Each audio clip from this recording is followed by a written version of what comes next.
The news কাউন্টার.এসে আপনাদের আরও একবার স্বাগত। শিলিগুড়ির রক্তাক্ত রাজপথে এটা প্রমাণিত হয়ে গেছে যে রাস্তার লড়াইয়ের মধ্যে দিয়েই লাল ঝান্ডাকে ঘুরে দাঁড়াতে হবে এবং লাল ঝান্ডা রাস্তার লড়াইতে ঘুরে দাঁড়াচ্ছে। শিলিগুড়ির যে 28শে মার্চের অভিযান বামপন্থী ছাত্র যুবদের, সেই ঘটনার প্রায় 48 ঘন্টা বাদেও আমি শিলিগুড়ির উত্তরকন্যা অভিযানকে সামনে রেখে আপনাদের সঙ্গে কথা বলছি কেন।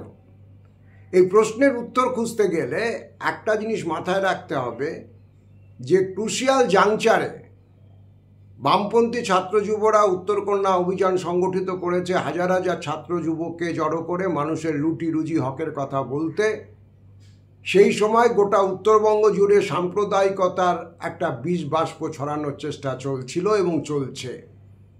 এই বিষাক্ত বাতাবরণকে রুখে দিয়ে লাল ঝান্ডা নিয়ে ছাত্র যুবরা যেভাবে মানুষের অধিকার, বেঁচে থাকার জীবিকা, তাদের রুটি রুজির নিশ্চয়তার কথা সামনে রেখে রাস্তার লড়াই গড়ে তুলেছে, সেটা নিশ্চিতভাবেই একটা আলাদা তাৎপর্য দাবি রাখে। এবং সেই জন্যই 48 ঘন্টা অতিক্রান্ত হয়ে যাওয়ার পরও আমি বামপন্থী ছাত্র যুবদের এই উত্তরকন্যা অভিযানকে সামনে রেখে আজকের বক্তব্যে ঢুকছি। দেখুন, আপনারা একটা জিনিস যারা সচেতন দর্শক তারা হয়তো খেয়াল করেছেন যে গত লোকসভা নির্বাচনে যে 12টা সেগমেন্টে বাম এবং কংগ্রেস জোট বিধানসভার হিসেবে এগিয়েছিল, তার মধ্যে 7টা ছিল উত্তরবঙ্গে আর 5টা ছিল উত্তরবঙ্গ লাগোয়া, অর্থাৎ গঙ্গা পেরোলেই মালদার সীমা অতিক্রম করলে মুর্শিদাবাদে। এবং মালদাহ, যেখানে এইবার সাম্প্রদায়িক মেরুকরণের জন্য প্রচণ্ডভাবে তোড়জোড় চলছে, সেখানে কিন্তু জোটরা 6টি বিধানসভা কেন্দ্রে এগিয়েছিল এবং বিজেপি 6টি বিধানসভা কেন্দ্রে এগিয়েছিল। তৃণমূল আশ্চর্যজনকভাবে একটি বিধানসভা কেন্দ্র লিড পায়নি, লোকসভায় কোনো আসনও পায়নি।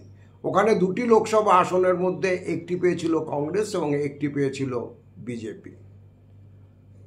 আসলে যারা সংঘের নেতৃত্ব এবং ভাবনা চিন্তা করেন, পুরোটা ডিজাইন করেন, তারা একটা শূন্য হয়ে যাওয়া শক্তি, অর্থাৎ বিধানসভার আসন সংখ্যার নিরিখে শূন্য হয়ে যাওয়া শক্তি কংগ্রেস এবং সিপিএম, তারা যে লোকসভা নির্বাচনের মতো একটা গ্র্যান্ড ন্যারেশনের নির্বাচনেও 12টি বিধানসভা কেন্দ্রে এগিয়ে থাকছে এবং তার মধ্যে 6টি হচ্ছে মালদা বিধানসভা, এটাকে ভালো চোখে দেখেননি।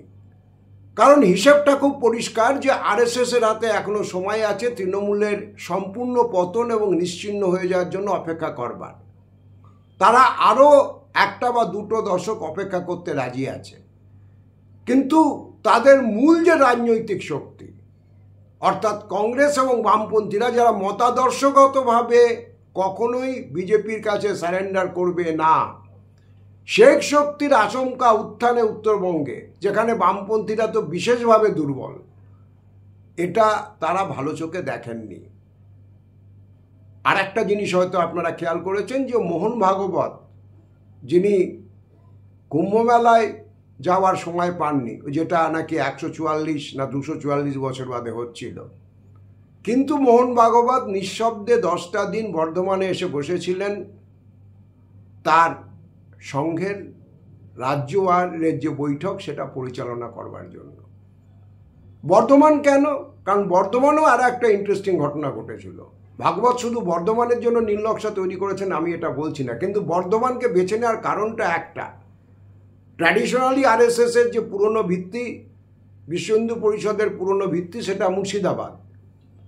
কিন্তু বর্ধমানকে বেছে নেওয়ার একটা রাজনৈতিক তাৎপর্য রয়েছে এই যে গত 2023-এর পঞ্চায়েত নির্বাচন, যেখানে গ্রাউন্ডে লড়াই হয়েছিল, কেন্দ্রীয় বাহিনীর প্রেজেন্স সেভাবে ছিল না, সেখানে দেখা গেছিল পঞ্চায়েতের নির্বাচনে, অর্থাৎ আমি মাত্র 1.5 বছর আগের কথা বলছি, 1.5 বছরও পুরো নয়, 1 বছর আগের কথা বলছি, সেখানে 2টো জেলাতে হিসেবে দেখা গেছিল যে বিজেপিকে পিছনে ফেলে বামপন্থীরা 2য় স্থানে উঠে এসেছে তৃণমূলের সঙ্গে।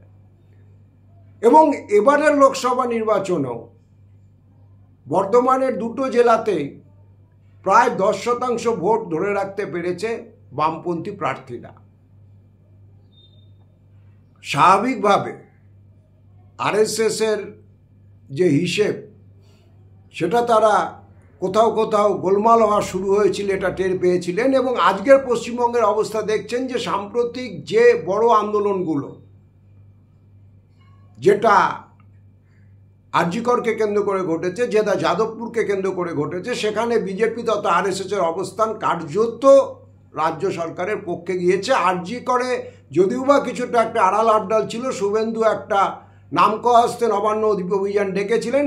যাদবপুরের ক্ষেত্রে সরাসরি বিজেপি এবং আরএসএস এবং এবিভিপি আমরা দেখছি তারা শাসক দল তৃণমূল কংগ্রেসের পক্ষে এক সারিতে দাঁড়িয়ে পড়েছেন। নিয়োগ কেলেঙ্কারিতে যা ঘটছে সেটা আরও মজার। সেখানে কেন্দ্রীয় সরকারি তদন্তকারী সংস্থা সিবিআই তারা যখন চার্জশিট পেশ করছে, সেখানে তৃণমূল নেতাদের সঙ্গে বিজেপি নেতা অরুণ হাজরারও নাম দিতে বাধ্য হচ্ছে। আর যার যার নাম ওরা দেননি তারা কারা সেটাও বাংলার মানুষ জানেন। এবং শুধু শিক্ষা না, আমার কাছে যা খবর রয়েছে, যদি একটা সময়ের সেচ বিভাগের নিয়োগ নিয়ে কোন জাদু বলে বাঁকুড়া, পুরুলিয়া, বীরভূম ও পূর্ব মেদিনীপুরের ছেলেরা একচেটিয়া সেচের কাজ পেয়েছিল, তদন্ত হলে যদি অবাধ এবং নিরপেক্ষ তদন্ত হয়, অনেক শিহরিত হওয়ার মতো তথ্য সামনে আসবে। অতএব এই এত বড় নিয়োগ কেলেঙ্কারিতে বিজেপি কেন লাগাতার অবস্থানে নেই? কাদের প্রতিনিধি হিসেবে অরুণ হাজরার নাম চার্জশিটে রাখতে বাধ্য হচ্ছে সিবিআই, মধ্য কলকাতার বিশিষ্ট বিজেপি নেতা, সেগুলো সামনে চলে আসবে। আমরা বা ব্যক্তিগতভাবে আমি অন্তত এই কারণে বিস্মিত হইনি। এই রকম একটা পরিস্থিতিতে বিজেপি তথা সংঘ পরিবার এটা পরিষ্কার বুঝেছে, আগামী 2026-এর আগে তাদের হাতে একমাত্র তাস যেটা পড়ে রয়েছে সেটা মেরুকরণের রাজনীতির তাস। এছাড়া অন্য কোনো তাস এই মুহূর্তে তাদের হাতে নেই। এবং বিপদটা এখানে, যদি তৃণমূলের এই যাবতীয় কুকীর্তি এবং অপশাসনের বিরুদ্ধে গণরোষকে যদি রুটি রুজি হকের দাবিতে বামপন্থীরা রাস্তায় নেমে সেটাকে পরিচালনা করেন, তাহলে পারে বিজেপির এই মেরুকরণের রাজনীতির উপর দাঁড়িয়ে পশ্চিমবঙ্গের মসনদ দখলের স্বপ্ন অধরা থেকে যাবে। কারণ আরএসএসের অপেক্ষা করার মতো সময় আছে, কিন্তু যারা তৃণমূল ছেড়ে বিজেপিতে ঝাঁপ দিয়েছিলেন তারা ক্রমশ ভিতরে ভিতরে অধৈর্য হয়ে উঠছেন যে আর কতদিন, আর কতদিন, আর কবে হবে।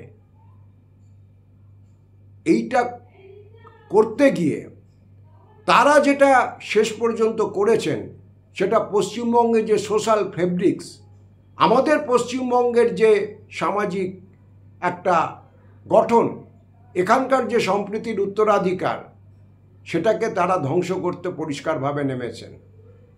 এই রকম একটা পরিস্থিতিতে যখন যাদবপুর থেকে শিলিগুড়ি পর্যন্ত ছেলেমেয়েরা রাস্তা লড়াই গড়ে তুলছে, এবং যে লড়াই মানুষের ন্যায্য অধিকারের দাবিতে, নির্বাচিত প্রতিনিধিত্বের দাবিতে, চাকরি লুট হওয়ার বিরুদ্ধে, রুটি রুজি এবং হকের দাবিতে, সেই লড়াই একমাত্র পারবে সাম্প্রদায়িকতার এই বিষাক্ত বাতাবরণকে দূরে ঠেলতে।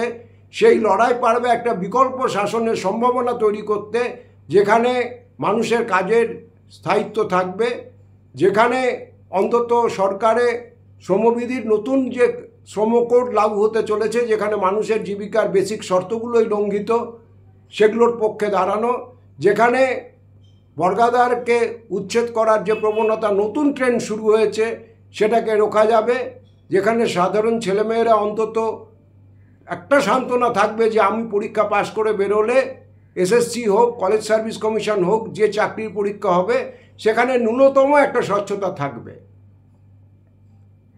এবং এই লড়াই যে শুধু একা সিপিএম লড়ছে তা নয়, বিকল্প এই রাজনীতির লড়াই বিভিন্ন শক্তি চেষ্টা করছে।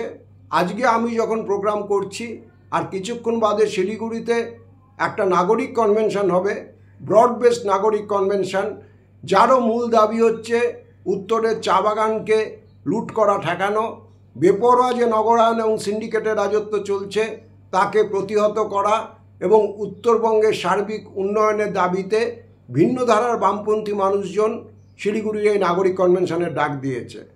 সুতরাং এই রাম রহিমের দাঙ্গা লাগিয়ে দেওয়ার চেষ্টার মধ্যেও বামপন্থীরা চেষ্টা করছেন বিকল্প লড়াইয়ের পথে থেকে লাল ঝান্ডার যে উত্তরাধিকার সেটা পশ্চিমবঙ্গে ফিরিয়ে আনতে। কতদূর সফল হবে, কতদূর সেই চেষ্টা বাস্তবায়িত হবে তার উত্তর অবশ্যই আগামী দিনে পাওয়া যাবে। কিন্তু ভয়ঙ্কর মেরুকরণের বীজ বাষ্পের মধ্যে আজকে যখন শিলিগুড়ির রাস্তায় ছাত্র যুবরা লাল ঝান্ডা নিয়ে লড়াইতে নামেন, নির্দিষ্টভাবে সেটা একটা অন্য আশাবাদের দিকচিহ্ন হিসেবে জেগে থাকে। TheNewsCounter.s এখন এই পর্যন্ত। দেখা হবে পরবর্তী এপিসোডে। সকলে ভালো থাকবেন।